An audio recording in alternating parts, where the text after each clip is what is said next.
Hello students, welcome to my YouTube channel Sushma Rajgupta. हम लोग कर रहे हैं BCom first semester principles of financial accounting, जिसमें हमारा चैप्टर चल रहा है फाइनेंशियल स्टेटमेंट। आज हम इसकी थर्ड वीडियो कर रहे हैं, जिसमें हम लोग सीखेंगे बैलेंस शीट का मीनिंग, उसकी फीचर्स और किस तरह से बैलेंस शीट तैयार करते हैं, types of assets, types of liabilities, और एक हम इसमें प्रैक्टिकल करेंगे जिसमें trading account, profit and loss account और बैलेंस शीट बनानी सीखेंगे। तो वीडियो आपने लास्ट तक देखनी है। चलिए शुरू करते हैं।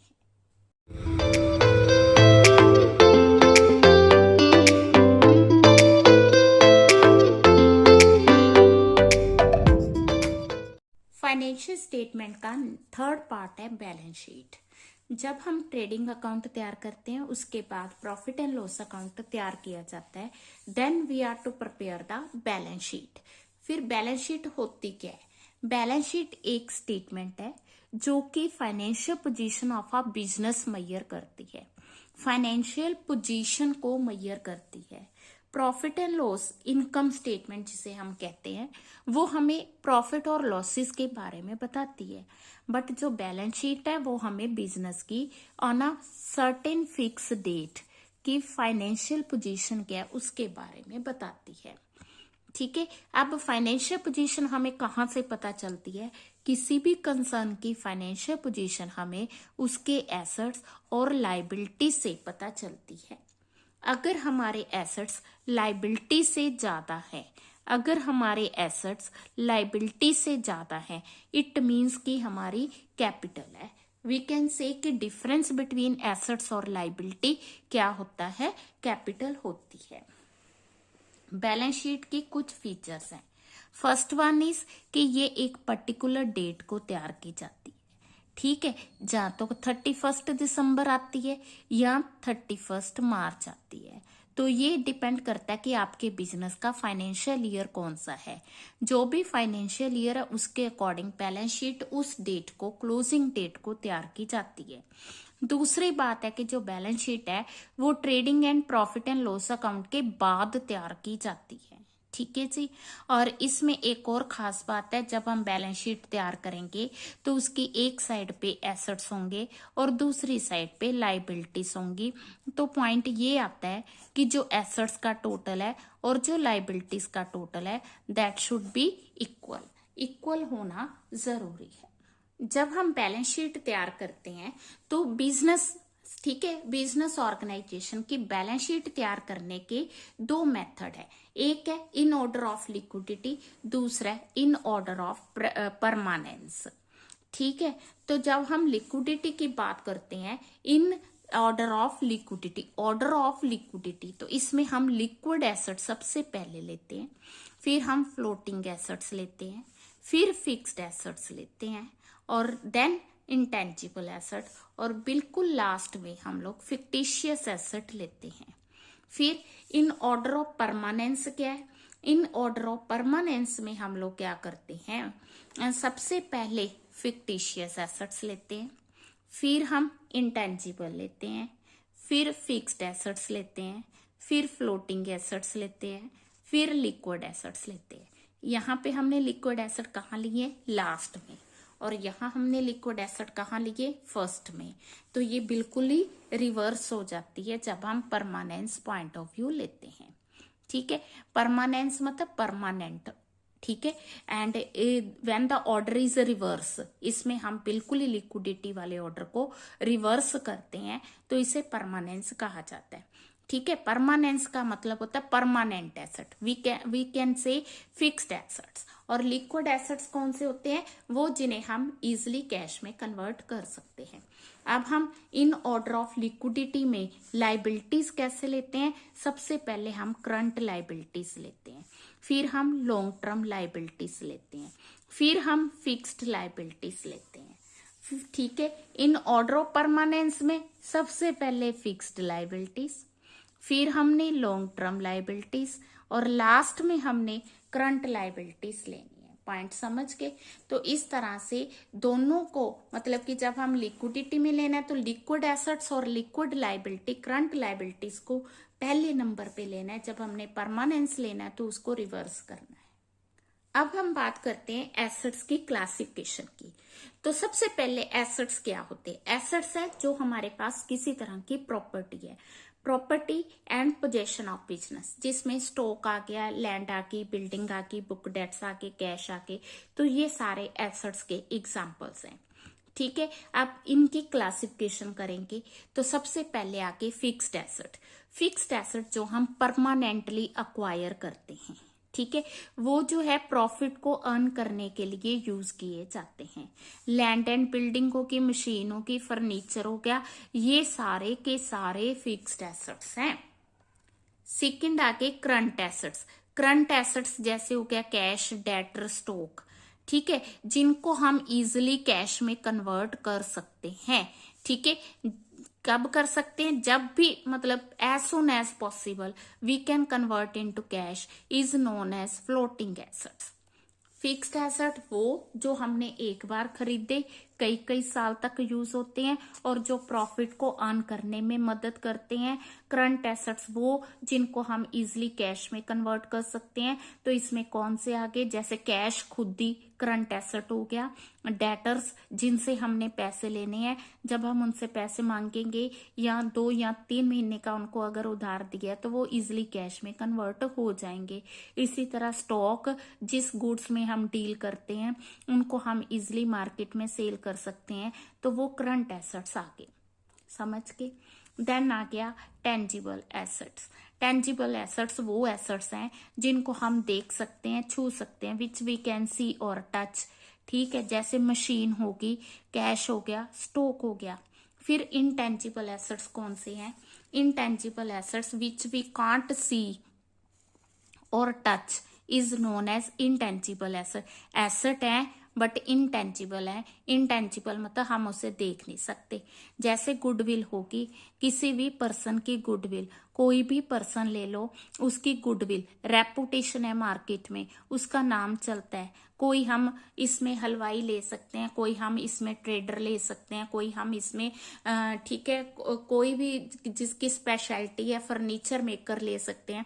तो उसकी गुडविल है, जब हम उसके पास जाते हैं तो उसका प्राइस जो है एज कंपेयर टू अदर ज्यादा होता है। क्यों ज्यादा होता है? क्योंकि उसका नाम ज्यादा है।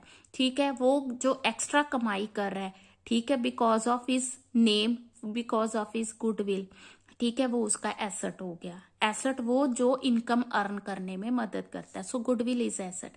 बट गुडविल एक ऐसा एसेट है जिसे हम ना ही देख सकते हैं, ना ही छू सकते हैं, बट हमें पता है कि उस पर्सन का नेम है, हमने उसी के पास जाना है। ठीक है, इसमें पेटेंट भी आ गया, मार्क, ठीक है, लाइसेंस आ गया। किसी एक पर्सन के पास लाइसेंस है तो उसकी गुडविल है, उसके पास हम जाते हैं। ठीक है, तो कहने का मतलब ये है कि इंटेंजिबल एसेट्स है तो एसेट्स है क्योंकि प्रॉफिट अर्न करने में मदद करते हैं, बट वो इंटेंजिबल है क्योंकि हम उसे देख और छू नहीं सकते। समझ के? तो फिक्टिशियस एसेट्स क्या है? Fictitious assets, they are virtually not assets, they are valueless but shown in the financial statement। ठीक है, ये एसेट नहीं है, दे आर वैल्यूलेस, पर इनको शो किया जाता है। जैसे जैसे हम कह सकते हैं discount on issue of shares, एक तरह का एक्सपेंस है जो कि हमने अक्कर किया था, जिसको हमने धीरे धीरे राइट ऑफ करना है। तो वो कहाँ पे शो किया जाता है? फाइनेंशियल एसेट्स में शो किया, फाइनेंशियल स्टेटमेंट में शो किया जाता है, और उसे क्या कहा जाता है? फिक्टिशियस एसेट कहा जाता है। इसी तरह से आगे ऑर्गेनाइजेशन एक्सपेंसेस। ठीक है जी। देन आगे wasting assets.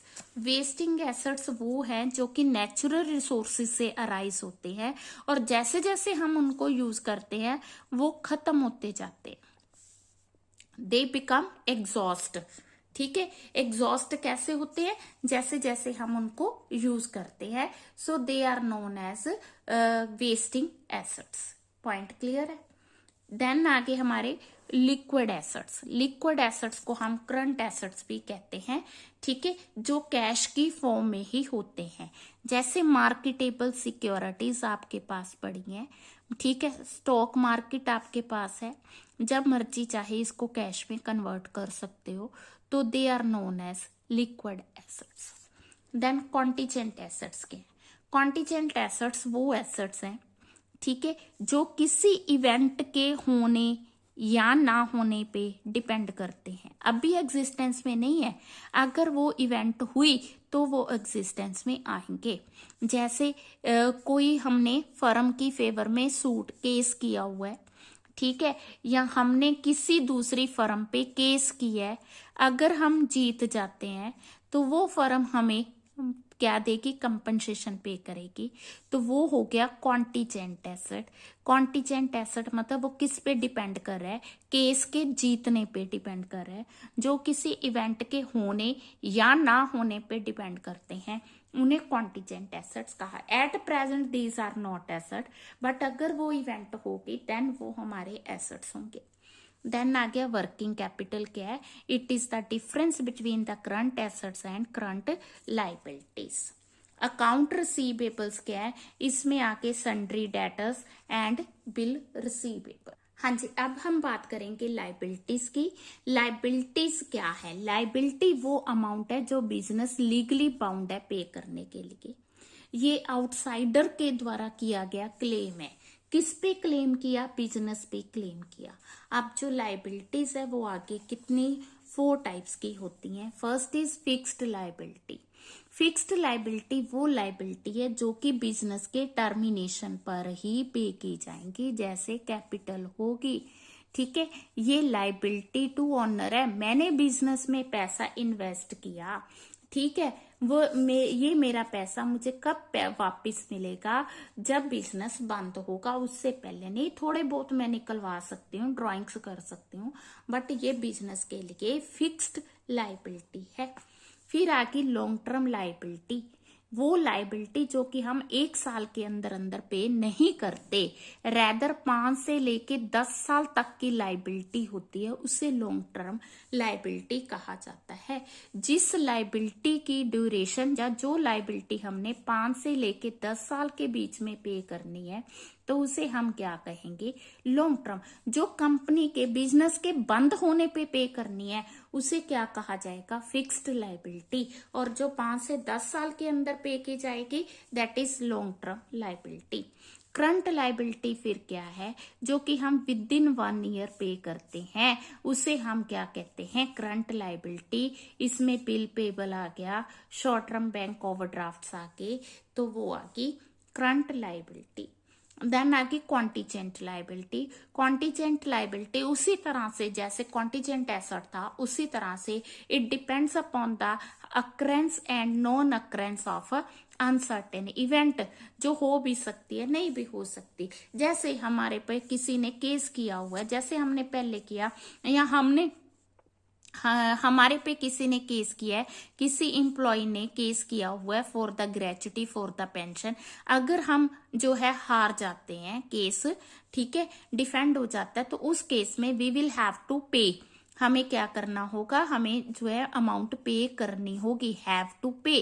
That depends upon the case. अगर हम केस हार जाएंगे देन हमें पे करना होगा, सो वो होगी कॉन्टीजेंट लाइबिलिटी, ठीक है। देखो ये पहला पॉइंट वही आ गया, claim against the company not acknowledge as debt, ठीक है। वी जो अभी हमने डेट नहीं माना बट हमारे अगेंस्ट क्लेम किया गया है। हाँ जी, अब हम एक एग्जाम्पल ले रहे हैं जिसमें हमने trading, profit and loss account और बैलेंस शीट तैयार करेंगे, ठीक है। तो ये हमें ट्रायल बैलेंस दिया हुआ है, तो ट्रायल बैलेंस में हमें ओपनिंग स्टॉक दिया है, तो हम लोग ट्रेडिंग में लेते हैं ओपनिंग स्टॉक। ये हमें परचेजेस दी हुई है और देन हमें दिया है वेजेस, ठीक है। इसके अलावा कैरीज इनवर्ड ट्रेडिंग में लेंगे, ठीक है। देन इसके अलावा रिटर्न्स इनवर्ड है, इनवर्ड का मतलब सेल रिटर्न है, आउटवर्ड का मतलब परचेज रिटर्न है, ठीक है। तो हम लोग परचेजेस में से परचेज रिटर्न ये वाली 250 माइनस करेंगे। इसके अलावा हमें सेल्स दी हुई है 25,000 सेल लेंगे और देन जो सेल रिटर्न है उसमें से माइनस करेंगे और एट द लास्ट ये हम क्लोजिंग स्टॉक लेंगे। ये हम ट्रेडिंग अकाउंट में भी लेंगे और बैलेंस शीट में भी लेंगे, ठीक है। तो इस तरह से हम लोग क्या करेंगे, जैसे ओपनिंग स्टॉक हो गया, परचेजेस लेस रिटर्न्स होगी, ठीक है। देन आगे हमारे पास वेजेस, ये कैरीज इनवर्ड आ गया, ठीक है, गुड्स को लेके आने का खर्चा, सेल में से रिटर्न्स माइनस कर दी, और ये हमारा क्लोजिंग स्टॉक हो गया। ठीक है, तो इनका जो डिफरेंस आएगा वो हमारे पास आ जाएगा ग्रोस प्रॉफिट। ठीक है जी। हाँ जी, फिर हमें दिया है इंश्योरेंस 550 P&L के लिए, देन आ जाएगा कमीशन, ठीक है, इंटरेस्ट ऑन कैपिटल। ठीक है, इस तरह से insurance, commission, interest on capital. Then हमें दी है स्टेशनरी 225, और इसके बाद हमें कमीशन दी है क्रेडिट में 200। ठीक है जी। Then trade expenses 100। हाँ जी, हमें स्टेशनरी 225, ट्रेड एक्सपेंसेस 100 दिए और कमीशन क्रेडिट साइड दी है, तो इट मीन्स कि वो इनकम है। हाँ जी, फिर दी है हमें furniture, cash, cash at bank, ये हो गए हमारे एसेट्स। देन हमें दिया रेंट एंड टैक्सेस, ठीक है, 550, कैरीज आउटवर्ड। ठीक है जी, क्लियर है। ठीक है, रेंट एंड टैक्सेस आ गया, उसके बाद कैरीज आउटवर्ड आ गया, तो ये आ गया हमारा 15,500 पॉइंट। क्लियर है। इसमें से हमने क्या किया, इन सबको माइनस कर दिया। ये पहले आपने इस साइड का टोटल किया, 15,500 आ गया, फिर इस साइड का टोटल किया, ठीक है, जो कि 15,500 से कम है। फिर हमने दोनों का डिफरेंस लिया, तो इन दोनों का जब हमने डिफरेंस लिया तो वो बन गया 12,600। वो जो 12,600 आया वो हमारे नेट प्रॉफिट है, जिसे हम बैलेंस शीट में ट्रीट करेंगे। हाँ जी, अब जो रह गई हैं हमने उन बैलेंस शीट के आइटम्स को देखना है। तो एक तो आगे बिल रिसीवेबल, ठीक है, 2250। इसके बाद आगे डेटर्स 15,000। ठीक है जी, ये एसेट साइड आएंगे। उसके बाद आ गया office fixture, cash in hand, cash at bank. हाँ जी, एसेट साइड बैलेंस शीट की, तो ये मैंने जो आइटम्स बोली थी वो सारी आइटम्स लिख दी हैं। तो हमारा जो एसेट साइड का टोटल आया वो आ गया 32,875। हाँ जी, लाइबिलिटी साइड हमें दिया है, क्रेडिटर्स दिए और हमें कैपिटल दी हुई है। ठीक है, तो हम इन दोनों आइटम्स को लेंगे, क्रेडिटर्स और कैपिटल, और एक दिया हमें बिल पेबल 1500। हाँ जी, जो मैंने आपको लाइबिलिटी साइड आइटम्स बताई हैं तो उसमें एक आगे क्रेडिटर्स, ठीक है जी, और दूसरा आ गया बिल पेबल, ठीक है, तीसरा हमें कैपिटल दी थी। तो कैपिटल में हमने क्या करना है, ये जो हमारे पास नेट प्रॉफिट आया था इसे हमने कैपिटल में ऐड करना है। टोटल आ गया 21,550। ठीक है, ओवरऑल टोटल आ गया 32,875। तो बैलेंस शीट की हमने किया कि दोनों साइड्स इक्वल होनी चाहिए, तो बैलेंस शीट की दोनों साइड्स हमारी इक्वल हैं। तो इस तरह से हमने trading, profit and loss account और बैलेंस शीट करनी है।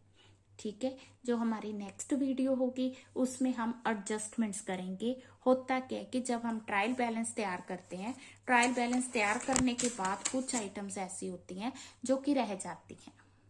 ठीक है, उनको हम लोग क्या करेंगे, भी बाद में फाइनल अकाउंट्स तैयार करते हुए एडजस्ट करेंगे।